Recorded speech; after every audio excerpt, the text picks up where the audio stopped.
آپ کے مسلک کی ایک جماعت دعوت اسلامی جو اکثریت پر مبنی ہے، ان کے ایک پراپر ایک چینل موجود ہے دعوت اسلامی کے نام سے، لیکن ہم نے کبھی اس چینل پر جہاد کے حوالے سے لوگوں کو ترغیب دلاتے ہوئے ان کو نہیں دیکھا. اس کی کیا وجہ؟ اس کی وجہ وہی بیان کر سکتے ہیں، چینل ان کا ہے، میڈیا ان کا ہے.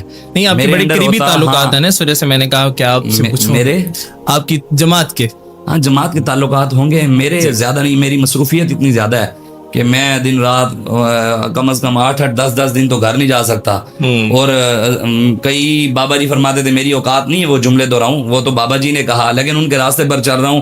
یہ ضرور ہے کہ کم از کم کئی سالوں سے رات کو ہم بھی نہیں سوئے، ہم دن میں ہی سونا نصیب ہوتا ہے. تو اس لیے وہ میڈیا ان کا اگر میرا ان کے ساتھ کوئی رابطہ ہوتا تو میں شاید ان سے پوچھ. معذرت کے ساتھ دیکھیں، فواز چودھری صاحب نے جب جہاد کے حوالے سے اپنا ایک پوائنٹ آف ویو دیا تو ہمارے علماء کرام کی کافی سارے، ہم نے خود اس پہ جو ہے وہ ان کے اگینسٹ بیان دیے اور ان کو اس والے سے روکا.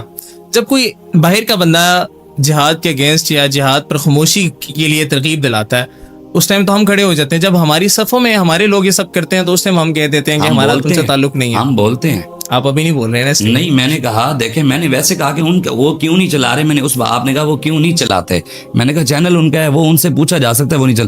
آپ یہ کہیں کہ ان سے چلانا چاہیے، وہ نہیں چلاتے تو ان پر کیا بنتا ہے، وہ پھر میں آگے آپ وہی بیان کر دیں کہ اگر وہ نہیں چلاتے تو اس پہ آپ شرعی حکم کیا لگاتے ہیں؟ شرعی حکم اللہ تعالیٰ کا قرآن میں فرمان ہے، کتب علیکم القتال وہو کرہ لکم وعسیٰ ان تکرہوا شیئا وہو خیر لکم وعسیٰ ان تحبوا شیئا وہو شر لکم واللہ یعلم وانتم لا تعلمون. مسلمانوں، تم پر جہاد فرض ہو گیا ہے، تمہیں اچھا نہیں لگتا.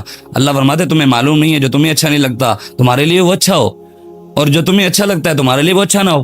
تو یہ بات ہے امت مسلمہ کے، یہ تو منبر پر تقاضا ہے کہ یہاں 684 آیتیں قرآن میں جہاد کی ہیں. اللہ، 684. اس کا آسان ترجمہ میں یہ کرتا ہوں کہ 684 درس قرآن دیے جا سکتے ہیں ٹی وی چینل پر بیٹھ کر جہاد کے.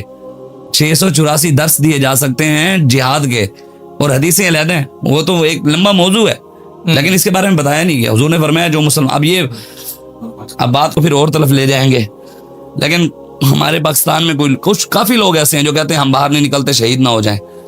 تو حضور نے فرمایا، مسلم شریف کی حدیث میں فرمایا، جس کے دل میں اور ذہن میں کبھی خیال نہ آیا، دل میں کبھی تڑپ پیدا نہ ہوئی شہادت کی کہ یا اللہ میں تیرے راہ میں تیرے محبوب کے نام پر لڑتے لڑتے شہید ہوں. حضور نے فرمایا جب وہ مرے گا منافق ہو کر مرے گا. سرکار کا فرمان ہے. اب دیکھیں، ہم تو حضور کے، دیکھیں ہم کسی عالم، کسی مولوی، کسی پیر، یہاں تک کہ ہم نے بابا جی کو بھی حضور کی وجہ سے مانا ہے. یہ ہمیں بابا جی نظریہ دے گا، ہم جس کو بھی مانتے ہیں رسول اللہ کی وجہ سے لیکن ہم سے سب سے پہلے یہ، میں آپ سے ایک چیز پہ معذرت کروں گا کہ ایک چیز میں پوری امت مسلمہ سے اور خاص کر پاکستانیوں سے اور خاص کر اپنے سنی بھائیوں سے میرا ایک گلہ ہے کہ ہم نے اللہ اور اس کے رسول کی ذات، صحابہ اور اہل بیت کی ذات اور قرآن اور حدیث کو کچھ شخصیات کا محتاج بنا دیا ہے کہ جو شخصیت ہمیں جو قرآن سناتی ہے ہم اس قرآن کو تو مانتے ہیں، جو قرآن کے اور معاملات ہیں، احکامات ہیں، ہم ان کو نہیں مانتے. جو شخصیت جو ہمیں نبی کا فرمان سناتی ہے ہم وہ حدیث تو یاد کرتے ہیں جو رسول اللہ کی اور حدیثیں ہیں.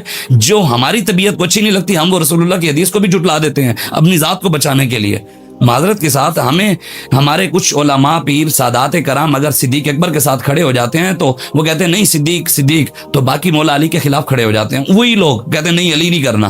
کچھ علی کے ساتھ کھڑے ہو جاتے ہیں تو لوگ بھی علی کے ساتھ. بھائی ہم سب سے پہلے خدا پرست ہیں، پھر نبی پرست ہیں، قرآن پرست ہیں، پھر صحابہ و اہل بیت کے غلام ہیں، اس کے بعد ہم پیر پرست ہیں.